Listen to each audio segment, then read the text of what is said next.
এর সাথে ফরজের আগে সাইড আগে সুন্নাত এটা সুন্নতে যায় না বললে সব না বলে গুণ হইতো না যে নফলগুলো আছে যে ক্ষেত্রে সময় যে 2 টাকা সাইড আগে নফল আছে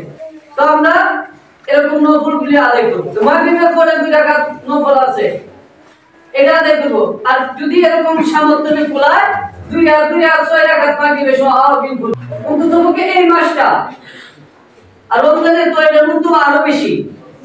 যে রমজানে অন্য মাসের নফলের সমান এরকম রমজানের নফল আর অন্য মাসের ফরজের সমান যে একটা মানুষ যদি অন্য মাসে ফরজ কাজ করে যে সব হবে রমজানে যদি নফল করে এই ফায়দা হবে এই সব হবে আমরা এই বাকি 15 দিন রোজার আগ পর্যন্ত 15 দিন আমরা এরকম নফল নামাজ পড়ব আর এরকম ফজরের পরে বেলা ওঠার 17 মিনিট পরে যে 2 টাকা এরকম এশা আর এরকম নাস্তার সময় যে 10টার সময় এরকম আমরা শাস্তে নামাজ পড়ব যে নফল ইবাদতগুলো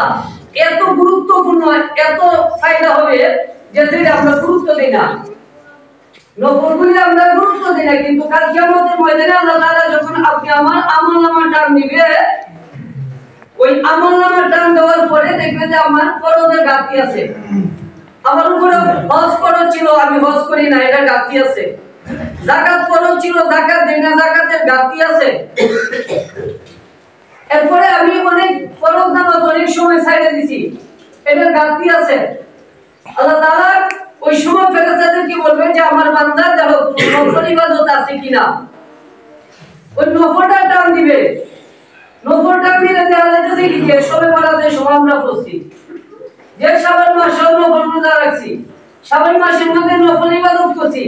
রমজান মাসে এরকম রোজা রাখার পরেও বেশি বেশি নফল নামাজ পড়ছি এই নফলগুলো আল্লাহ তাআলা এরকম টান দেওয়াবে টান দিয়ে দেখো যে ফরজের ঘাটতি পড়ে আল্লাহ তাআলা বলবে যে আমার বান্দাকে এরকম নফল দ্বারা পূরণ করে দাও এই কারণে আপনি আমার নফলের দরকার সবারই নফল নামাজের দরকার নফল ইবাদত